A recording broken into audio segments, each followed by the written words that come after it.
Missionários da Luz, né? Meu livro chegou, graças a Deus.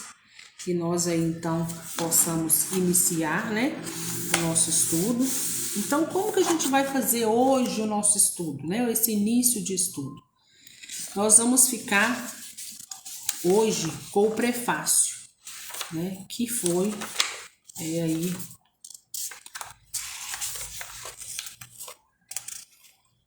algumas páginas, né? São poucas as páginas, mas tem muita coisa para a gente poder, de 7 a 10. Nós vamos ficar com o prefácio de Emmanuel e vamos ficar com a nota, né? O início da página, para a gente poder, então, ir conhecendo, então, um pouquinho, né? Então, André Luiz, nós ainda não estudamos nenhuma obra de André Luiz, né? Nós estudamos Vivendo no Mundo dos Espíritos, nós estudamos Violetas na Janela, esse que encerrou agora, Deixe-me Partir, e Filhos, Eu Estou Viva, não foi isso? Né? Me corrija aí para mim se eu tiver errado, né? Então, nós vamos iniciar. Então, André Luiz, né? Vamos dar uma pincelada aí sobre André Luiz. Então, assim, André Luiz escreveu vários livros com Chico. A gente sabe que ele começou com o Nosso Lar, né? E na nota, né, no início aqui, ele já vem nos apresentando, né? Então vamos lá. Em fins de 1941, o espírito Emmanuel comunicou a Chico Xavier a existência de um projeto para o lançamento de obras que permitissem ao ser humano conhecer condições da vida no mundo espiritual. Então, quando a gente lê isso, né? Olha lá, em 1941, Emmanuel chega e apresenta para Chico um projeto. Então, todas as vezes que a gente começa e inicia um livro, né, nós não vamos ficar somente na fala propriamente do livro, mas nós vamos aprofundar, nós vamos buscar nas linhas e nas entrelinhas, nós vamos buscar um pouco além do que as linhas ali, ainda que não escrita, ela o que? Nos indica. E o que ela fala, né? Nesse primeiro parágrafo aqui, dessa nota, né? Que vem aqui na frente, né? Quando ele fala que Emmanuel chega para Chico em 1941 e apresenta então um projeto, o que também eles passam para nós? Olha, no mundo espiritual, as coisas então existe o quê? Ordem, né? E ordem no sentido de organização mesmo, né? As coisas são feitas lá primeiro para depois ser apresentados aqui para nós. Então as coisas não são feitas de qualquer forma, de qualquer jeito. E isso é válido para todos nós. Em todos os jeitos, em todas as searas que a gente for imaginar. Então tudo depende de um pouquinho a mais de quê? Não só de entendimento, mas também de ordem, né? De organização. Ele vem embaixo. Logo depois, aproxima-se do médium o espírito André Luiz, que informou ter sido médico em sua última existência terrena, sem revelar, no entanto, a sua identidade. Então veja bem, Emmanuel chega, apresenta-se então para Chico, olha, nós temos um projeto, onde esse projeto consiste em você nos ajudar, né, a escrever, a materializar um projeto que tem lá no mundo espiritual. Nesse momento lhe é apresentado o André Luiz, mas André Luiz não disse, né, não deu a sua identidade, né? E o que eles nos mostram com essa questão de não dar a identidade? Porque para os espíritos pouco importa quem eles foram ou deixaram de ser aqui na Terra, né? O que eles foram aqui na Terra passou. Hoje eles estão no mundo espiritual. E o interesse deles é o quê? É o que eles vão passar para a gente, o que eles vão trazer para a gente. Então, se é André, se é Luiz, se é Emmanuel, se é Jorge, se é Roberto, pouco importa quem seja. O que eles mais estão focados é na essência, é no aprendizado, é no entendimento que eles vão trazer para a gente. Apresentado por Emmanuel como o novo amigo e irmão na eternidade, André Luiz, durante 700 dias, afinou-se com as faculdades mediúnicas de Chico Xavier para começar o labor psicográfico de Nosso Lar, primeiro livro de sua lavra, lançado em 1944 pela FEB. Então, olha que interessante. Além de ter um projeto lá em cima, esse projeto, se chega para nós um projeto, é porque lá em cima, de uma certa forma, ele já está concluso. Então, chega para nós um projeto, né? Como Emmanuel chega e diz para Chico sobre esse projeto. André Luiz se aproxima, porque André Luiz será um dos que irá fazer essa comunicação. E olha que interessante. André Luiz, ele precisou afinar-se com as faculdades mediúnicas daquele médium, para que ele pudesse então começar a escrever. E essa afinidade com Chico demorou cerca de 700 dias, ou seja, 2 anos e um pouquinho. E só lá em 1944 é que o primeiro livro, Nosso Lar, né, foi então publicado. Então, ou seja, as coisas não são feitas de imediato. Além da questão de organização com o projeto, existe também uma organização de sintonia. Porque às vezes muitas pessoas não entendem, né? Acha que só pelo fato de ser médium pode sair fazendo tudo a qualquer hora, a qualquer tempo. E precisa haver essa sintonia. Precisa se afinar médium com quem, né, de fato quer dizer. Lembra uma vez que a gente falou sobre isso? Né? Que às vezes uma notícia talvez nunca chegaria, né, até mim ou até o Roberto, às vezes por não afinidade, né? De um espírito com outro espírito. Então, é isso que precisa ter também esse entendimento. Então, olha a envergadura de Chico, olha a evolução de André Luiz, e ainda assim, eles precisaram de 700 dias para poder afinar-se, né? Então, a gente precisa ter, né, esse entendimento, né? E abrindo aspas aí, tem um trabalhador, um que foi trabalhador, a gente sempre conta, né? É sempre prático contar essa história, quando a gente fala desses 700 dias. Tinha um trabalhador espiritual que nessa época aqui lia muitos livros de Chico. Ele era espírita, trabalhador espiritual, e quando ele desencarna, o que acontece? Ele quer logo psicografar, né? Ele, olha, não, já que tem Chico Xavier, eu era espírita e tal, eu quero psicografar, né? E aí Emmanuel fala para ele, opa, aqui existe ordem. O outro que vai começar a psicografar demorou 700 dias para se afinar com o médium, né? Então, ou seja, comece a trabalhar aqui também para você aprender como se faz. Não é somente o fato de você ser espírita e de você estar na Terra fazendo uma leitura, é que você vai chegar aqui e já vai começar a psicografar. Né? Então, veja bem, e logo depois de mais um tempo, né, ele passa então a fazer esse exercício, e aí ele tem a oportunidade de escrever o livro, né? Voltei, se não me engano, ele dá o nome de Irmão Jacó, né? Irmão Jacó, quem tem aí, quem sabe, é irmão alguma coisa, eu acho que é irmão Jacó mesmo, uma coisa assim. Mas ele vem com esse livro Voltei, né? Mas ele era um trabalhador, ele dá um pseudônimo, né? Que o nome dele não era esse. Mas era Frederico alguma coisa, quem souber aí também me conta. Eu sou ruim para ficar lembrando esses nomes, né? Mas tem essa curiosidade, né? Então, no mundo espiritual, a gente não chega à torta e à direita querendo fazer as coisas de imediato.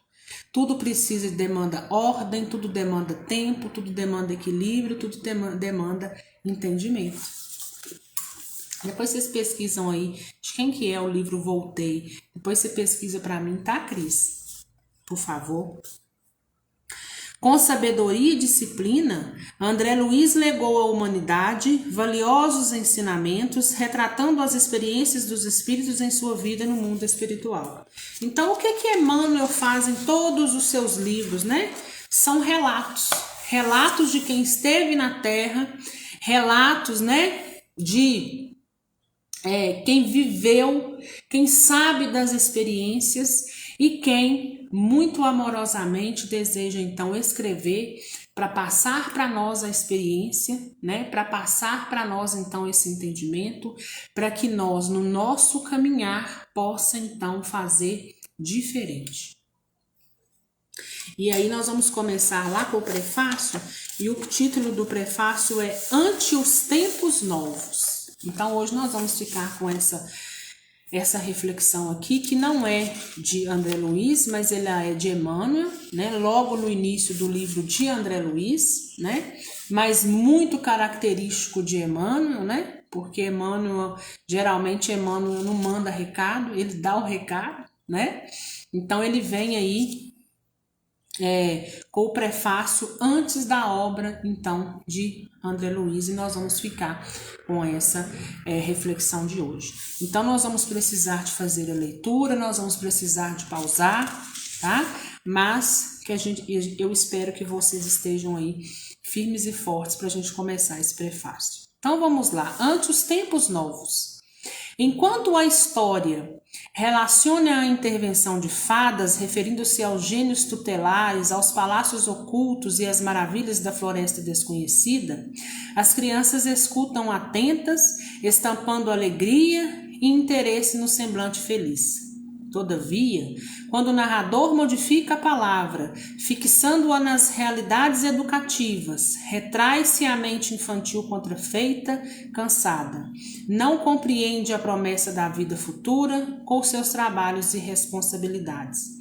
Os corações, ainda tenros, amam o sonho, aguardam heroísmo fácil, estimam o menor esforço, não entendem de pronto o labor divino da perfeição eterna e, por isso, afastam-se do ensinamento real admirados espantadiços. A vida, porém, espera-os com as suas leis imutáveis e revela-lhes a verdade gradativamente, sem ruídos espetaculares, com serenidade de mãe. Então, o que ele está nos explicando aqui nessas linhas, né? E nessas entrelinhas? Que nós, muitas das vezes, nós somos como as crianças.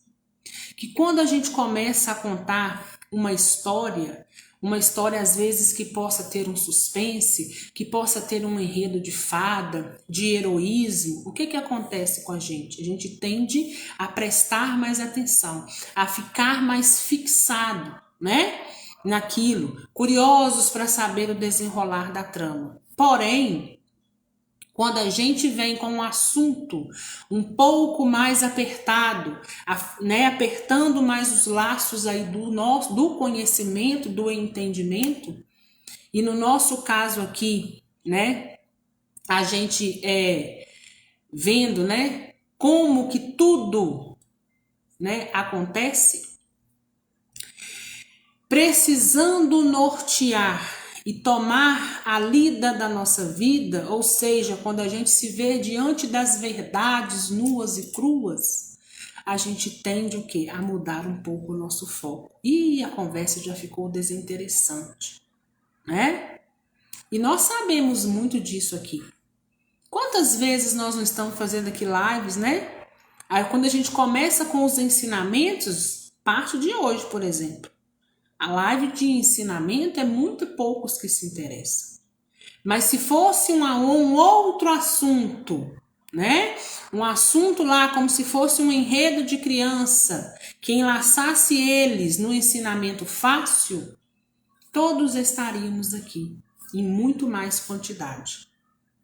E trazendo para a nossa realidade aqui. Se essa fosse uma live que tivesse aqui 1000 notícias, estaria explodindo de gente. Mas quando você vai no foco dos ensinamentos de Jesus para crescer, muitos se afastam, muitos não querem. Então nós somos vistos como aquelas crianças que ainda estão ali, né, com um véu diante de nós, sem querer enxergar a realidade das coisas, sem querer entender, muitas das vezes, que o mundo não é essa fábula. E que nós viemos aqui buscar nada mais, nada menos do que aprendizado. As páginas de André Luiz recordam essa imagem. Enquanto os espíritos sábios e benevolentes trazem a visão celeste, alargando o campo das esperanças humanas, todos os companheiros encarnados nos ouvem estáticos, venturosos. É a consolação sublime, o conforto desejado. Congregam-se os corações para receber as mensagens do céu. Mas se os emissários do plano superior revelam alguns ângulos da vida espiritual, falando-lhes do trabalho, do esforço próprio, da responsabilidade pessoal, da luta edificante, do estudo necessário, do autoaperfeiçoamento, não ocultam a desagradável impressão. É isso que nós acabamos de dizer, né?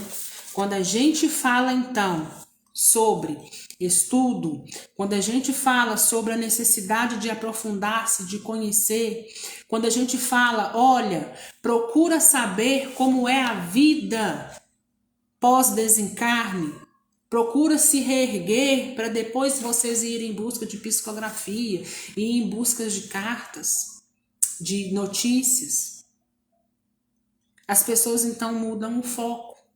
Aquilo ali já não as interessa mais, né? Essa busca incessante, desenfreada por notícias, às vezes faz com que eles percam o foco do principal, que é o quê? Que é se reerguer, que é o trabalho árduo que nós precisamos ser submetidos a cada dia, né? É a oficina diária, o esforço diário que nós precisamos ter para que nós então possamos, né, galgar o nosso êxito, porque aquele que já foi, o que ele precisava fazer aqui, ele já fez, né? A saudade vai permanecer, a gratidão também, mas nós precisamos ter esse olhar, ter essa nossa batalha conosco mesmo, tentar desbravar o que está à nossa frente, porque só assim é que nós vamos ter o que? O crescimento que a gente precisa ter.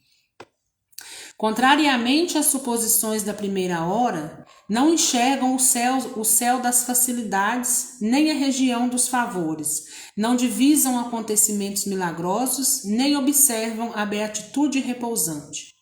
Ao invés do paraíso próximo, sentem-se nas vizinhanças de uma oficina incansável, onde o trabalhador não se elevará pela mão beijada do protecionismo, e sim à custa de si mesmo, para que deva à própria consciência a vitória ou a derrota. Então, ou seja, o nosso crescimento, né? É isso que Emmanuel está dizendo.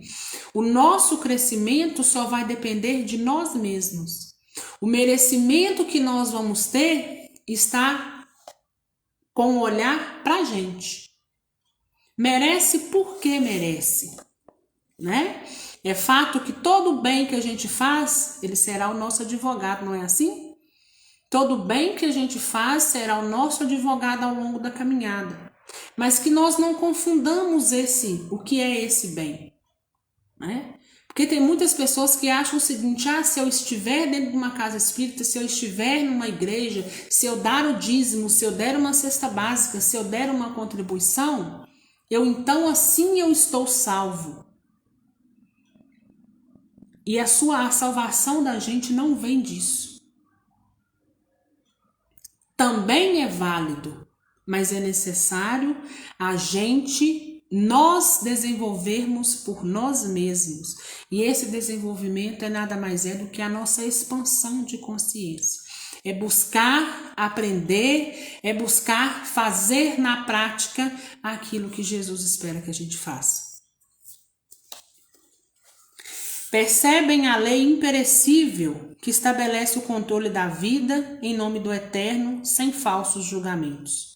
Compreendem que as praias de beleza divina e os palácios encantados da paz aguardam o espírito noutros continentes vibratórios do universo, reconhecendo, no entanto, que lhes compete suar e lutar, esforçar-se e aprimorar-se por alcançá-los, bracejando no imenso mar das experiências. Então, além, a gente tem que fazer o quê? Diante de todas as experiências que a gente passa, a gente precisa tirar esse aprendizado. E o aprendizado só vem diante das nossas experiências. E nessas experiências, a gente tem que lutar. E que luta é essa? É aquela luta interna, às vezes, com nós mesmos. De quebrar paradigmas dentro de nós que, a princípio, não vai em acordo com aquilo que Deus e Jesus esperam de nós. É começar a lutar contra o nosso egoísmo, é começar a lutar contra o nosso orgulho, é começar a entender, às vezes, que nós estamos no caminho errado. E a gente precisa desvencilhar desse caminho. Porque às vezes o caminho está errado e a pessoa está ali insistindo naquele caminho achando que é o certo. É lutar para enxergar o caminho onde eu estou, porque onde eu caminho hoje vai me refletir amanhã. Então são essas reflexões que a gente tem que fazer para que a gente também possa crescer e para que a gente possa chegar lá na frente, e ter o nosso merecimento.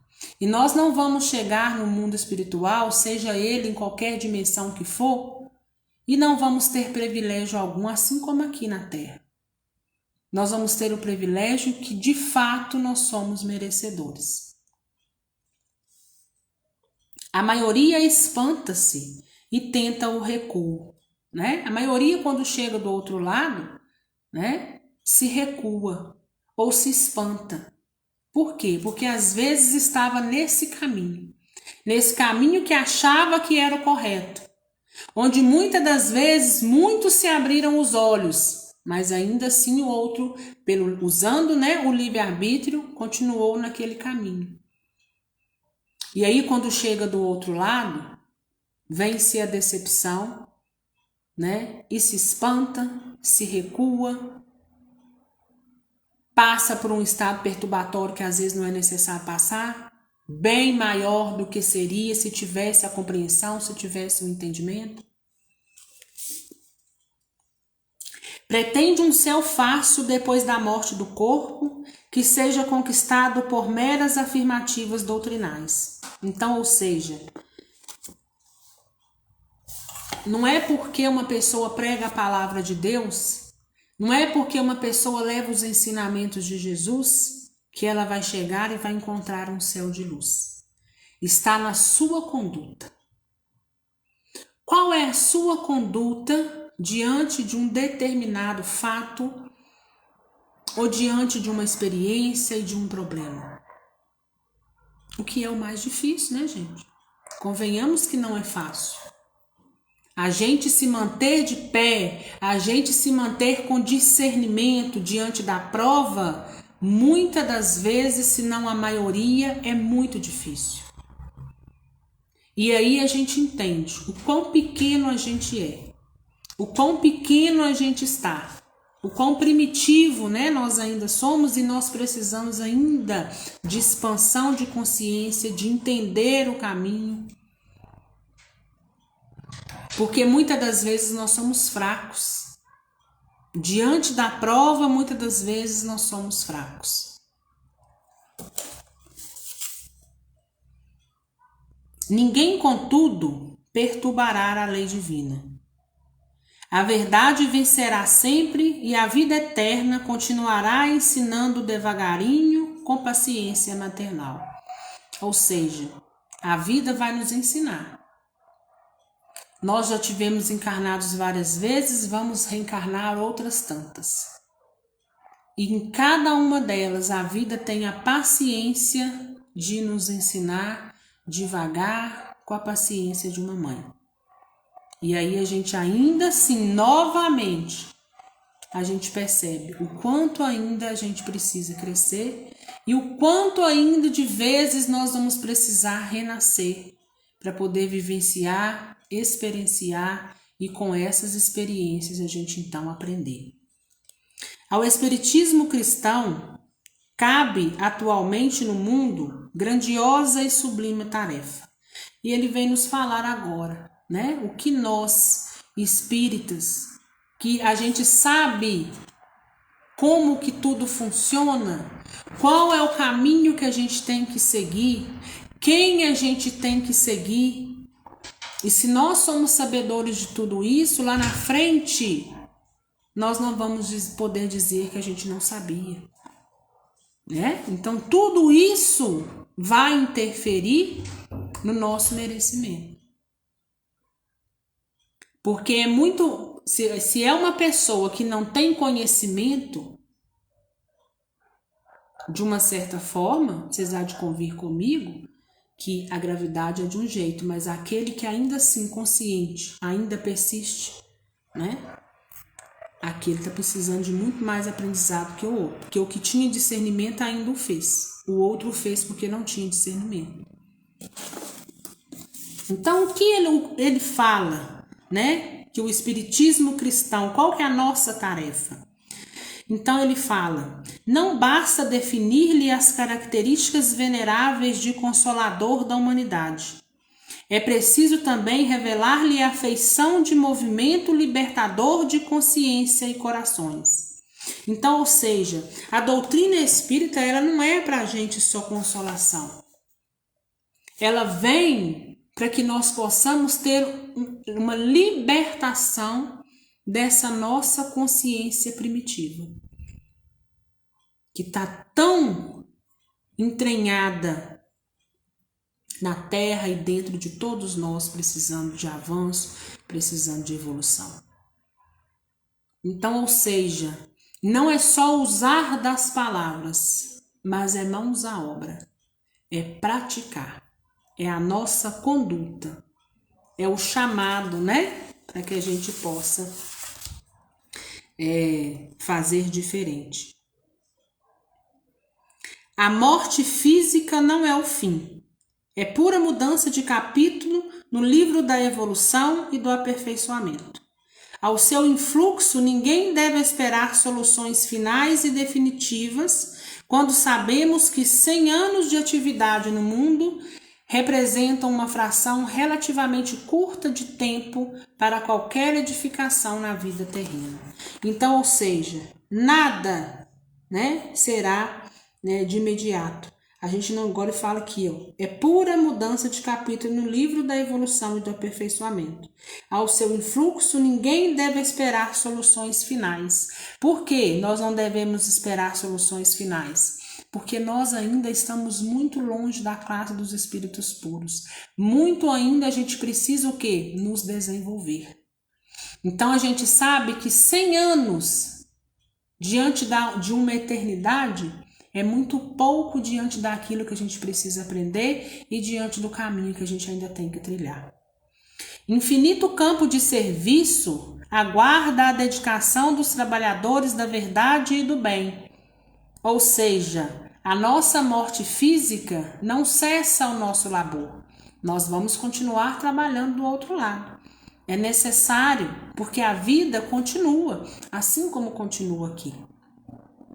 Problemas gigantescos desafiam os espíritos valorosos, encarnados na época presente, com a gloriosa missão de preparar a nova era, contribuindo na restauração da fé viva e na extensão do entendimento humano. Urge socorrer a religião sepultada nos arquivos teológicos dos templos de pedra e amparar a ciência transformada em gênio satânico da destruição. Né? É o que ele fala aqui, nos chamando novamente, para que a gente possa ajudar nessa missão de ajudar a restaurar, nessa restauração da terra. Que a gente possa trazer valores, que a gente possa ressuscitar em nós e no outro, através da nossa conduta, a fé. Nesse mundo, olha lá, a visão de Emmanuel. Lá em 1945, né, nos escreve uma coisa dessa e ela nos vem agora tão atual. Onde se perdeu valores, onde se perderam crença, onde ninguém mais sabe o que está certo e o que está errado. Ou então, quando a gente faz o certo, o outro está errado, porque os valores estão invertidos. Então, Deus e Jesus espera que nós, que hoje aqui estamos, possamos de fato ser missionários. E missionários da luz divina. Missionários da palavra de Jesus. Missionário da conduta de Jesus. De podermos enxergar tudo aquilo que Jesus nos deixou. E que nós possamos, no mínimo, porque a gente sabe que a gente não vai se igualar a Ele, mas que nós possamos, no mínimo, fazer um pouquinho daquilo que Jesus espera de nós. A espiritualidade vitoriosa percorre o mundo regenerando-lhe as fontes morais, despertando a criatura no quadro realista de suas aquisições. Há chamamentos novos para o homem decrescente do século XX, indicando-lhes horizontes mais vastos, demonstrar-lhe que o espírito vive acima das civilizações, que a guerra transforma ou consome na sua veracidade de dragão multimilenário. Então, ou seja, a espiritualidade está trabalhando incessantemente. Incessantemente a espiritualidade trabalha para o nosso progresso. Ante os tempos novos e considerando o esforço grandioso da renovação, requisita-se o concurso de todos os servidores fiéis da verdade e do bem, para que antes de tudo vivam a nova fé, melhorando-se e elevando-se cada um a caminho do mundo melhor, a fim de que a edificação do Cristo prevaleça sobre as meras palavras das ideologias brilhantes, né? Então, o que eles estão esperando de nós? Que nós possamos olhar e fazer para o nosso crescimento. E para que a gente possa fazer o nosso crescimento, para que a gente possa evoluir moralmente, tudo está na nossa conduta e não meramente nas nossas palavras ou nas ideologias que são pregadas. Na consecução da tarefa superior, congregam-se encarnados e desencarnados de boa vontade, construindo a ponte de luz através do qual a humanidade transporá o abismo da ignorância e da morte. É por este motivo, leitor amigo, que André Luiz vem mais uma vez ao teu encontro para dizer-te algo do serviço divino dos missionários da luz, esclarecendo ainda que o homem é um espírito eterno, habitando temporariamente o templo vivo da carne terrestre. Ou seja, nós estamos aqui na carne de forma temporária. Que o perispírito não é um corpo de vaga neblina, e sim organização viva a que se amoldam as células materiais. Que a alma, em qualquer parte, recebe segundo as suas criações individuais. Que os laços do amor e do ódio nos acompanham em qualquer circuito da vida. Então, ou seja, qualquer que seja a nossa conduta, qualquer vício moral que esteja conosco, nós vamos carregá-lo independente da condição que estivermos. Que nós possamos estar encarnados ou desencarnados, mas esses vícios morais nós vamos carregar conosco. Que outras atividades são desempenhadas pela consciência encarnada, além da luta vulgar de cada dia. Que a reencarnação é orientada por sublimes ascendentes espirituais e que além do sepulcro a alma continua lutando e aprendendo, aperfeiçoando-se e servindo aos desígnios do Senhor, crescendo sempre para a glória imortal ao que o Pai nos destinou. Então, ou seja, nós desencarnamos, mas nós continuamos a nossa lida. Nós continuamos em busca do entendimento. Nós vamos continuar em busca de aprendizado, de crescimento moral, para que a gente possa cada dia um pouquinho mais estar mais próximo de Deus. E possa cada dia mais ter uma consciência, uma expansão maior. E possa cada vez mais ir deixando para trás esses nossos vícios morais, que tanto nos assolam, né? Tanto assola aí a humanidade e que a gente vai carregando conosco, porque a gente continua de onde nós paramos. Nós continuamos com a nossa mesma essência. Então o momento é agora de nos desenvolvermos, né? Cada dia que passa que a gente pode desenvolver-se um pouquinho, fazer um exercício um pouquinho, arrepender-se um pouquinho, é hora e é tempo de crescer. Se a leitura te assombra, se as afirmativas do mensageiro te parecem revolucionárias, recorre à oração e agradece ao Senhor o aprendizado, pedindo-lhe que te esclareça e ilumine, para que a ilusão não te retenha em suas malhas. E que nós não possamos ficar somente nas leituras, né? Lembra-te de que a revelação da verdade é progressiva e, rogando socorro divino para o teu coração, atende aos sagrados deveres que a terra te designou para cada dia, consciente de que a morte do corpo não te conduzirá à estagnação, e sim a novos campos de aperfeiçoamento e trabalho, de renovação e de luta bendita, onde viverás muito mais e mais intensamente. Pedro Leopoldo, 13 de maio de 1945, Emmanuel. Então a gente fica hoje com essa reflexão de Emmanuel. Que nós possamos ter a nossa mente, que nós possamos ter a nossa consciência, não como uma criança que espera as coisas fácil, que espera que tudo é fantasia, mas que nós possamos saber que existe luta. Para todo merecimento vai existir luta, seja ela material e principalmente espiritual. E que a luta que a gente trava às vezes aqui na Terra, relacionada ao material, não vai nos servir lá na frente no mundo espiritual.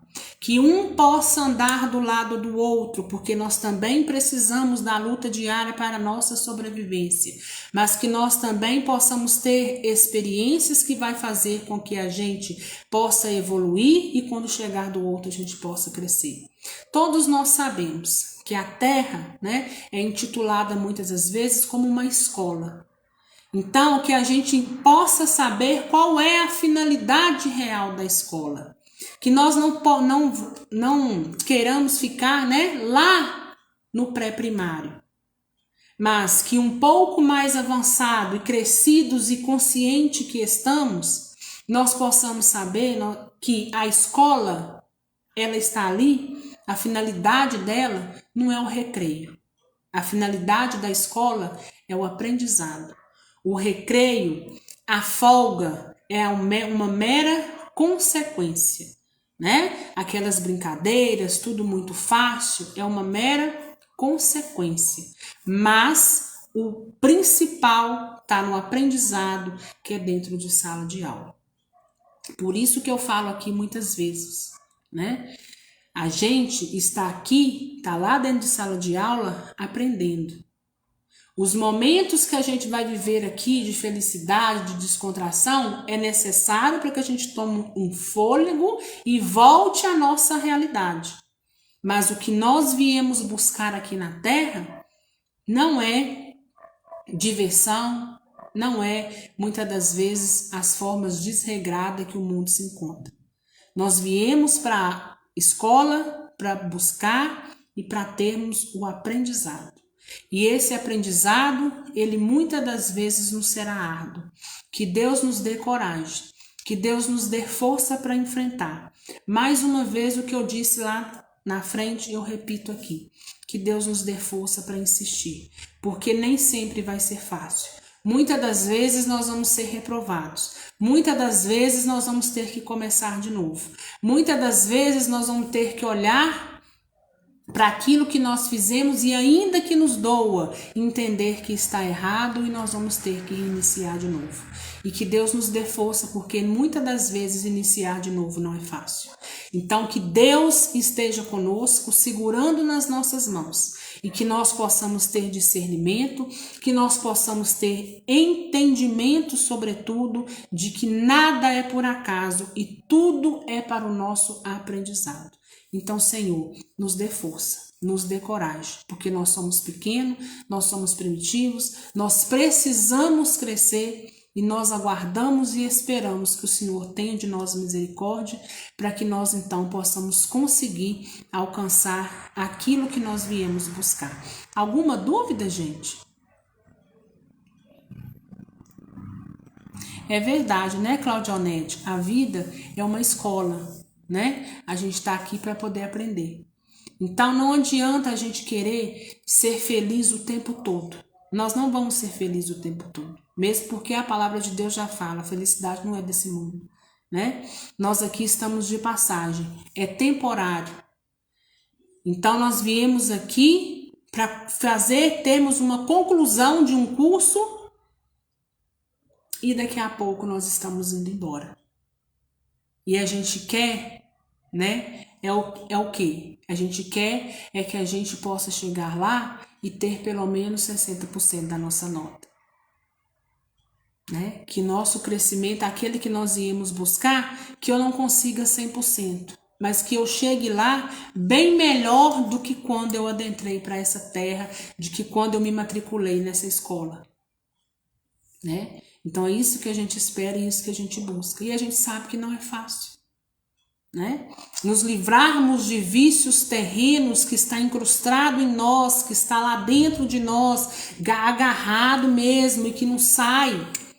A gente precisa fazer esse exercício de expurgar. E esse exercício ele não é fácil. Né? Por isso que a gente pede a Deus força, aceitação das coisas. Porque quando a gente aceita um determinado cenário, fica muito mais fácil da gente caminhar. Porque já não é fácil a gente confrontar com a gente mesmo para crescer. Né? O confronto com nós mesmos ele é dolorido. E quando a gente não aceita esse confronto, a tendência a essa dor é ela ser potencializada. Então que Jesus empreste a nós um pouquinho daquela força, um pouquinho daquela fé, que ele ali diante de todo o Calvário conseguiu chegar no final da sua missão. Ainda que árdua, ainda que dolorosa, mas ele persistiu, ele resistiu e hoje não é à toa, né? Que conforme a própria oração nos fala, ele está sentado à direita de Deus Pai Todo-Poderoso. Não é à toa que com a força que ele tem, ele está aí, no leme da terra, governando e nos ajudando. Governando que a gente fala na forma positiva. Não é governando naquele olhar que corta tudo do outro. Mas tendo para nós um olhar de mãe. Que aceita que o nosso desenvolvimento seja de forma gradual. Seja de forma, né, às vezes lenta. Mas sempre nos dando uma nova oportunidade. E que nós possamos entender essas oportunidades para que a gente possa chegar mais rápido ao nosso objetivo. E se ainda não der, nova oportunidade nos será dada. E se ainda a gente fizer um plano, achando que esse plano, né, vai ser o plano perfeito e a gente é frustrado diante daquilo, que Jesus nos dê força para poder persistir, para continuar mais um pouco.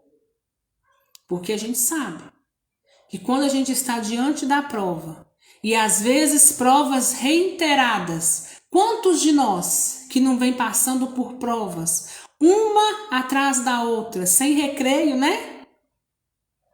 Quantos de nós não estamos aí sem recreio? Estamos passando uma prova atrás da outra, uma prova atrás da outra, e às vezes dizendo, meu Deus, até quando a gente vai suportar? Que horas que vai chegar o recreio para nos dar um pouco de alívio disso tudo? Então a gente pede a Deus que nos dê um pouquinho de sua força para poder estar lá ainda, terminando uma prova, iniciando a outra, e ainda que exaustos diante da prova,